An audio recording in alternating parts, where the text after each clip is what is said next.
At this time, I would like to welcome Professor George Cybenko, the Dorothy and Walter Graham Professor of Engineering, who is going to speak to us this morning about challenges in cybersecurity.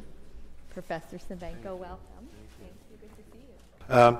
So I'm George Cybenko. I'm a professor here, in addition to educating graduate students who, in the last few years, have gone to government, industries, several financial institutions, Google, Microsoft, etc. I teach undergraduates in this room on probabilistic systems. And these days, students, even though we have 1 hour lectures, 65-minute classes, students expect interaction. So I was sort of joking. I'm conditioned to go 50 minutes, 60 minutes, but the students these days, they want to interrupt and challenge, and that's the way classrooms are these days. So I welcome that. You know, if you see something that I'm not clear about or something that you want to challenge, get my attention, and we can take a break. So what I'd like to do this morning is talk about, at a high level, why is cybersecurity still a challenge? How is it that we got here? So the internet and sort of modern computing, the network computing is barely 20 years old. How did we get here?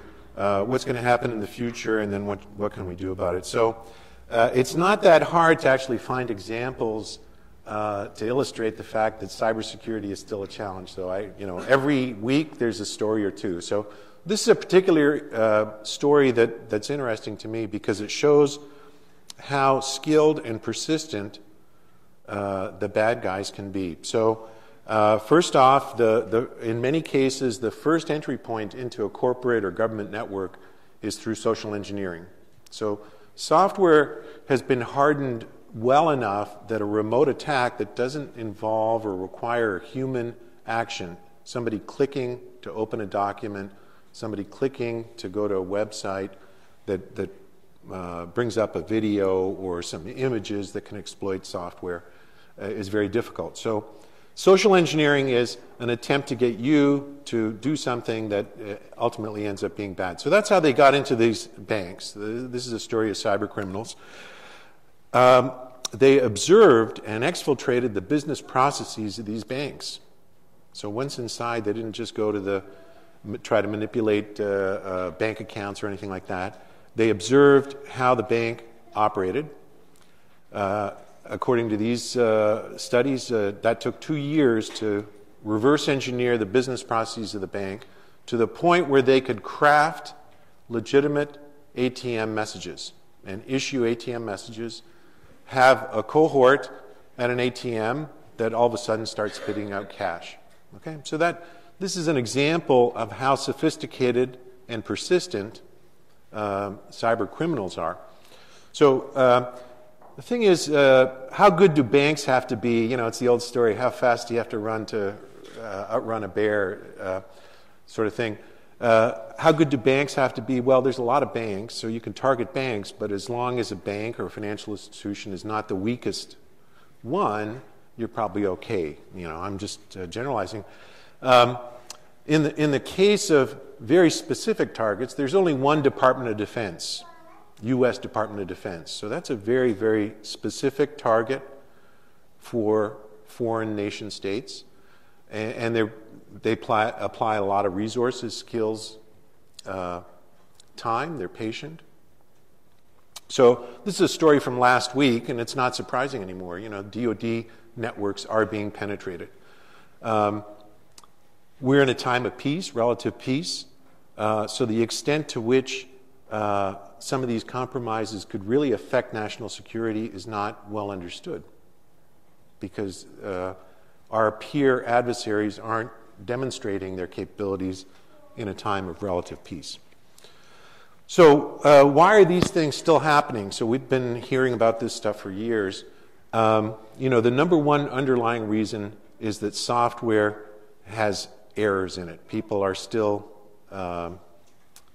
prone to make mistakes. This is a list of, just recently, in the middle of the week when I was asked to submit my talk, I went and looked at what are the vulnerabilities in Adobe Flash. And so you can see, this is April 14, several very high-impact vulnerabilities in Adobe Flash. So when you go to CNN and you look at a little video of something at a news site, you're probably invoking Adobe Flash.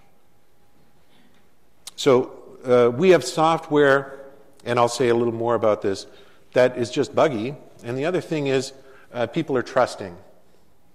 So targeted social engineering is getting very sophisticated. So, for example, somebody really wants to target an individual here will probably figure out that you attended the Thayer Alumni event, and next week you might get an email saying, hey, it was great to see you. Here's that link I told you about from somebody you might have had a conversation with. Okay, and it looks like a legitimate email, and you might follow that. So software is buggy, and we're kind of naive. That's the point I'm trying to make. So how did we get here? I mentioned already that software is buggy. Surprisingly, software errors occur at the rate of 1 per 1,000 lines of code going back 40, 50 years. So NASA in the 60s and 70s was very methodical, very careful about writing mission-critical software for the space program, and they did careful studies. How often do bugs occur? How often do bugs get discovered?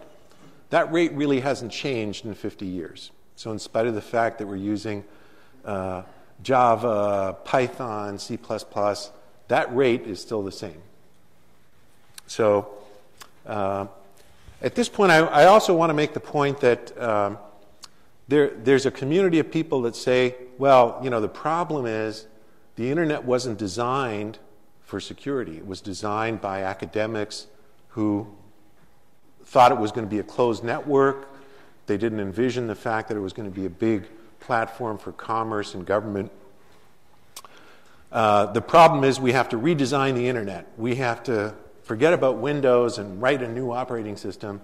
And when I hear that, I just say this is completely unrealistic. So there's no evidence that if you decide to rewrite Windows, you're going to still make the same kind of mistakes at the same rate. Number two, is the solution worse than the disease, or is the cure worse than the disease?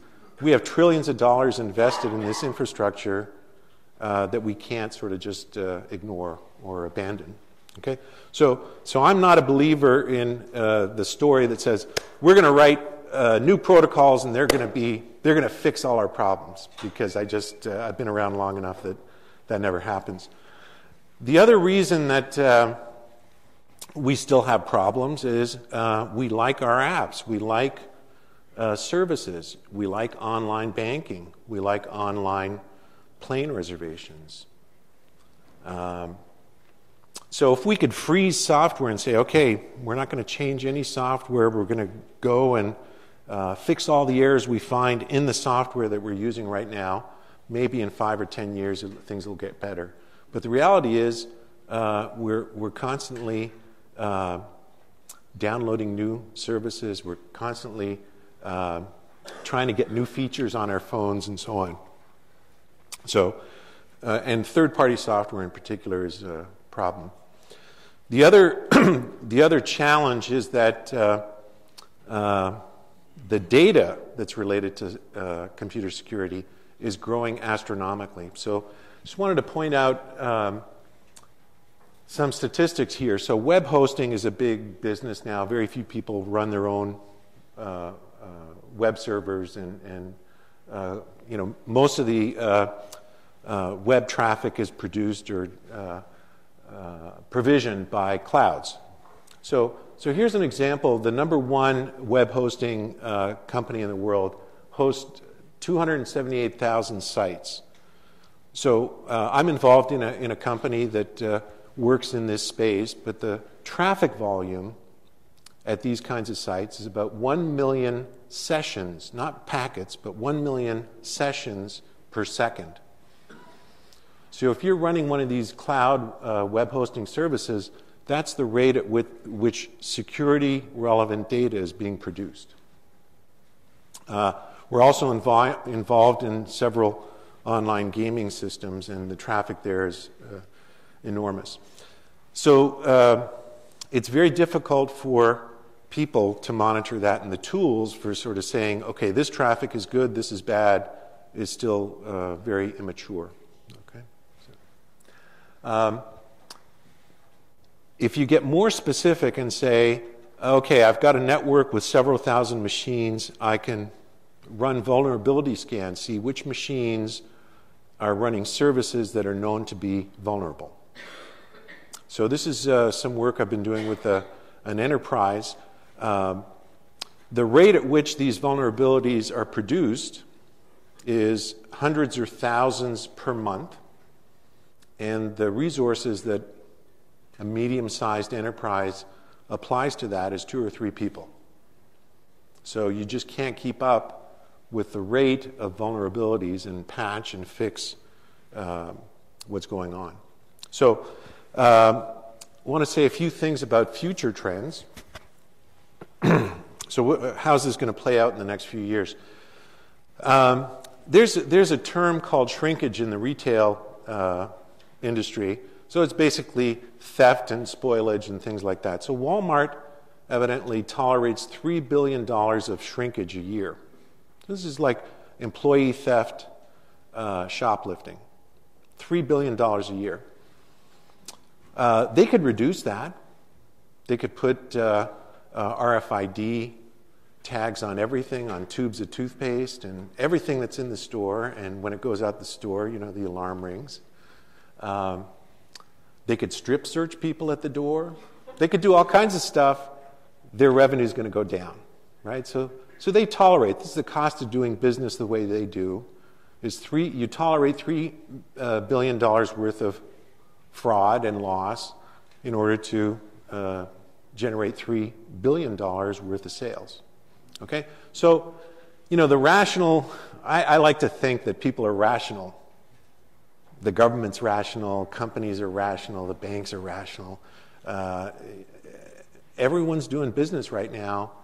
They're tolerating this because it's the cost of doing business. I was at a meeting a few years ago. Some of you who might be pay more attention to this than others might remember RSA. So RSA is a very high-end security company that puts out little tokens. So it's a two-factor authentication. When you try to log in, let's say a bank or some military contractors use these, it generates a one-time token. Okay, so you have to have physical possession of that token as well as know your password. So it's 2 factors. RSA was hacked. They had to replace all those tokens. It was, I think, $70-80 million. I remember I was at a meeting and somebody said, well, things are going to change. Look, that cost them $70-80 million. Things are going to change in security. And I'm thinking, you know, the Boston Red Sox signed a guy called Carl Crawford for $180 million, and he did nothing, right? So don't tell me that $70 million is going to change how people do business. So anyway, right now we're sort of in an equilibrium. I think that in the retail and even in government, this is just the cost of doing business, and it's a rational calculation that people have made. To some extent, software vendors are special. I'll come back to this. But you don't read stories about class action suits suing Microsoft or Adobe because their software is insecure. And so they're special. So right now, it's sort of part of, it's written, some of it's written into the law, I'm not a legal expert, that software vendors can't be held liable. Some of it is the end user license agreement that you always click through. So you say you're not going to hold them responsible for this. So right now they're getting a pass. That might change. And maybe more importantly is, people aren't dying. So really, that's a sad sort of commentary, but think about how we mobilized for Ebola, how we've mobilized as a country after 9/11. when people die, we really sort of get serious. So far, we don't have a smoking gun or a concrete sort of correlation to human deaths in the U.S. or anywhere related to cyber attacks. It's possible, but we just don't have that yet. So it's not the same sort of thing. So what can we do better?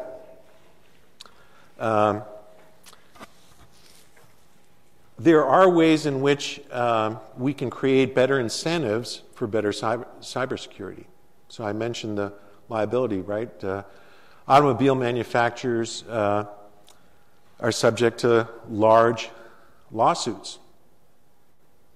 So that we don't want to go there in general as a country because we think there's a lot of innovation that's going to be reduced, damped. So we don't want to do that necessarily. But there are other things that we could do. So right now when you buy a car, you can go and see what the safety crash test results are for that vehicle. So we don't have a third party right now in software. People often ask me, is Windows less secure than Apple Mac OS? Well, I don't know. How do you answer a question? We don't have an independent third party making those assessments. Okay, so Underwriter Labs is another example of a third party that sort of approves devices for connecting to household current. Okay, so there's a possibility there to sort of create incentives in various ways for better systems. Right now, much of my research is going into this sort of area. We heard from Jane earlier about susceptibility of people to viruses and so on. Biological life survives meteor strikes, catastrophic events, climate change, volcanic eruptions, because there's a lot of diversity in biological life, and we don't have that in computer systems. So we have 2 or 3 operating systems. If you want to read PDF files, there's a small set of Adobe readers and things like that. There isn't a lot of diversity in our software. So if a bad guy finds a vulnerability in Windows 8,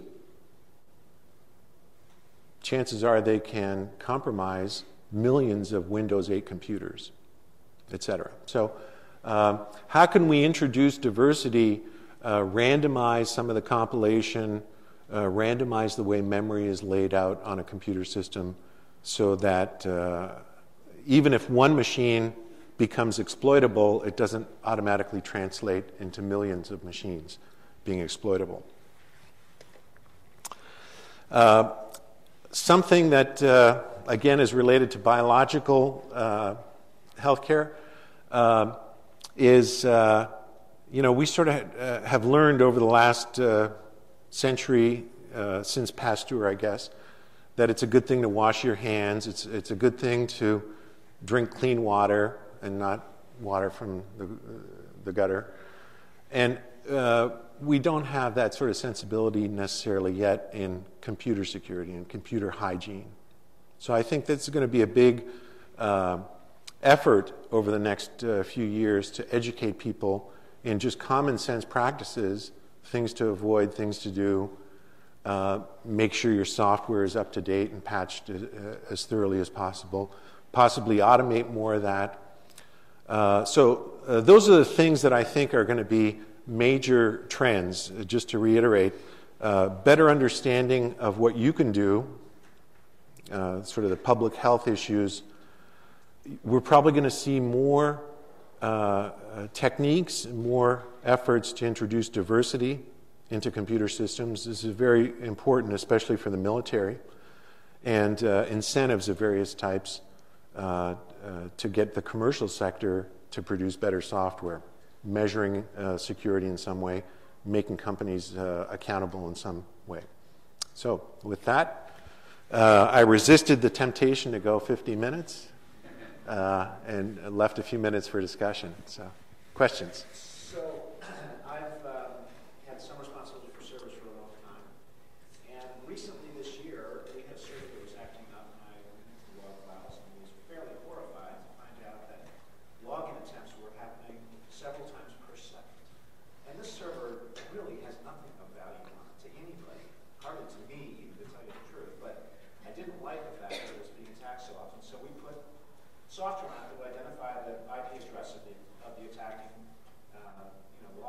lock it every time for 24 hours from that IP address. Well, now we have 50 such IP addresses at any point in time. Go in and check the files and find out that there are 50 different IP addresses that are trying to get into a machine that is no value whatsoever. So why? I think they call it internet kitties. Is that what the term is? Well, first, I'm going to challenge your assertion that the server isn't valuable. So attribution is a big problem. We saw that the Pentagon claims it was hacked by Russians, right? Attribution, if they can get a foothold on your machine, okay, all of a sudden the server in the United States is launching attacks against the Pentagon or the White House or a bank. So there's value in every machine because that makes it more difficult to do the attribution and the forensics. So just having a point of presence there. And in fact, the skilled attackers do that, right? They'll go to several countries so that, doing a forensic analysis ultimately to try to do attribution becomes very difficult because you might have to deal with 3 or 4 different legal systems and it gets very impossible basically to legally trace back where the attack came from. So what we see a lot right now are things called botnets. So botnets are malware machines that have been exploited by one organization, typically a criminal one so far, but there's evidence that nation states see this as a valuable thing to do, where you could have millions. There are examples of millions of machines that are controlled by one organization. Most of the time they're dormant. But let's say you want to mount a denial of service attack against Sony. All of a sudden I got 1 million servers that can issue requests against Sony and shut Sony down. So you might have the value proposition for an attacker is maybe there's nothing on the machine, but having an account and having a point of presence on that server has value to various players. Yeah, Skip? George, you pointed out that the original architects of the internet weren't worried about it, especially about security, because they didn't understand that it was going to be used to run all of our economies, all of our governments, all of our military. Correct.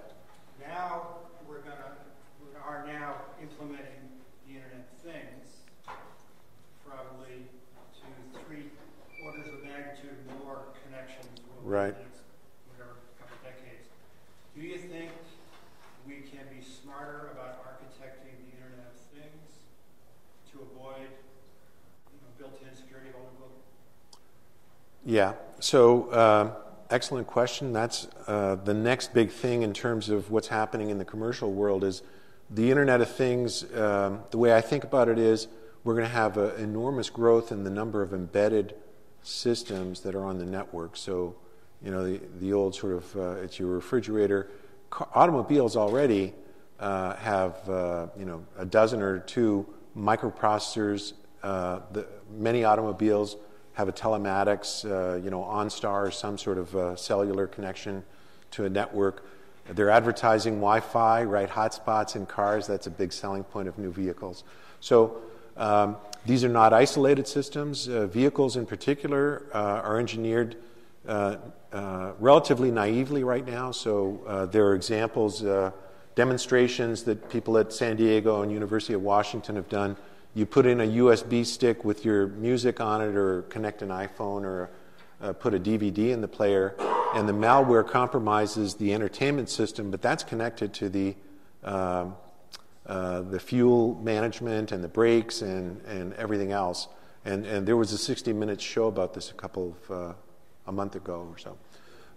So that's a big attack surface, right? And so I don't think the vendors have paid much attention to it. So they're still 20 years ago. This is my understanding of where the automobile manufacturers are.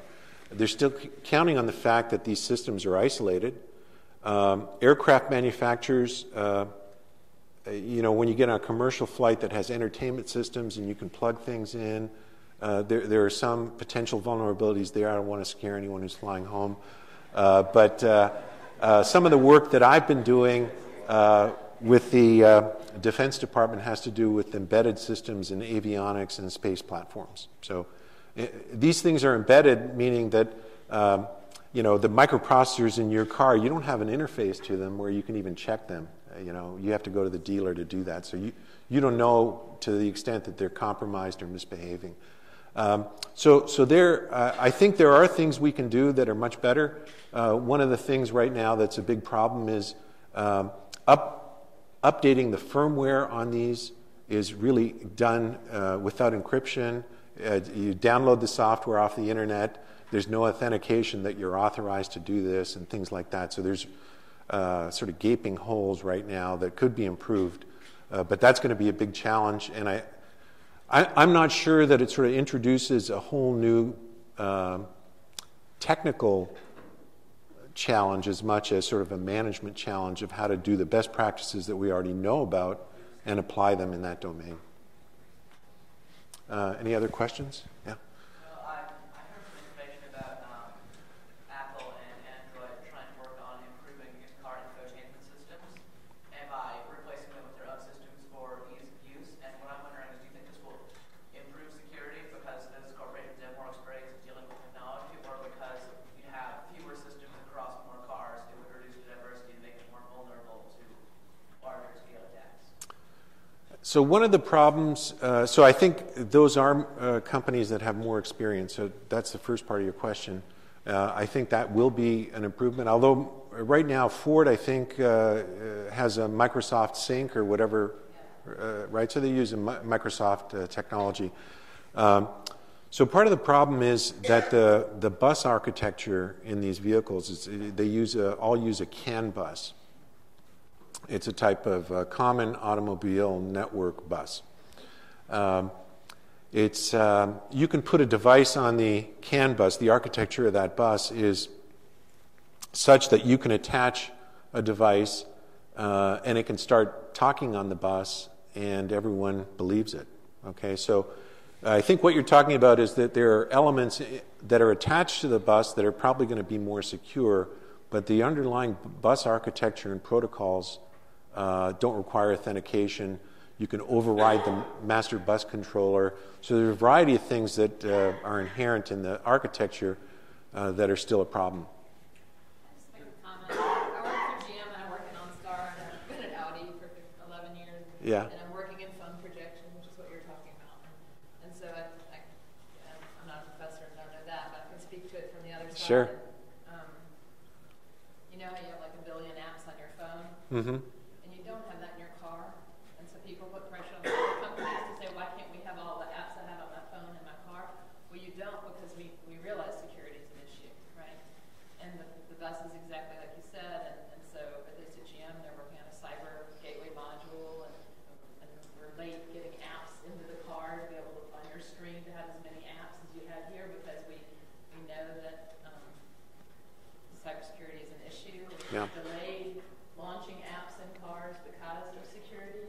And then phone projection is what he was talking about. You come with your phone, and it's not screen scraping, but it's some of the apps here you should be able to have in your phone, in your car. But driver distraction, we're responsible for that too. Yeah. And so, can you put all of these apps on there? Probably not. How do you get the HMI done? And then our development cycles are just not the same as for consumer electronics. Takes 7 years. The car's out there for 7 years. Takes about 5 years to develop a car. About 3 years to do the infotainment systems, and then the infotainment systems for 15 years. And we just get beat on the head because we're not like a phone. Yeah. And customers' expectations are they want their digital life in the car, and they want their car into their digital life. So it's there's just finding the middle ground is not so easy. So Right. It's like you're saying, but there are most buses that have Ethernet, but I'm not saying they're safe. But we recognize that there are security concerns. So, yeah, there are examples of military and many commercial systems where there's no black box on that bus, right? So let's say you hit the brakes and the brakes don't work. And it's been demonstrated that you can compromise a car to the extent that you can override some of the safety features. Car crashes. I put my foot on the brake and nothing happened. There's no forensic. We don't have a black box. So that would be an interesting innovation, is just to have like an automobile flight recorder. And we don't even have that on a plane, right? On the buses on a plane, we've got the flight recorder, the cockpit recorder, but we're not sort of monitoring the network traffic to see evidence of this kind of stuff. Some of that stuff, but there are privacy issues with that. Yeah. And we're not a government, we can't track you unless you sign to say, please track me. And you don't realize you're signing, please track me, but... Yeah. Yeah. So maybe one more question to stay on time. Yes, sir. Do you think there's any chance that because of these concerns, we will revert back to what I'll call a hardwire, dedicated circuit from point A to point B for I'll call major infrastructure, be it the electric grid, be it major water supplies, other I'll call infrastructure critical systems that have all been drifting toward the internet. Yeah. Yet in the old days, there was a hard wire that went from point A to point B dedicated for a single purpose. Yeah. It's possible. I think of cybersecurity today as sort of airport security before 9/11. So there were plane hijackings and stuff, and the way our minds work, we can sort of imagine things that are bad, but unless we have an existence proof, unless we see that it actually happens, we can't assign a probability, or it's too abstract. So this cyber Pearl Harbor, it's entirely possible that the power grid goes down for weeks, right? Just like on the TV show, whatever it was. I can't remember what it was. The power goes down. It's very hard to bring it back up, let's say. That'll change our attitudes, and we might isolate things. I'd say right now, before an event like that, a cyber 9/11 or a cyber Pearl Harbor, the trend, even in critical systems, is to actually put things on the public network. It's cheaper. It's probably more reliable, in times of peace, relatively, than it is to build your own infrastructure and properly isolate things. So people are using VPNs, they're leasing lines, but the routers that are routing the traffic are all accessible. So right now the trend is sort of the opposite of what you're describing. We're not isolating things, but the cost is driving us to put things on a common infrastructure. It has to get worse. I think so. Unfortunately, that's human nature. Okay.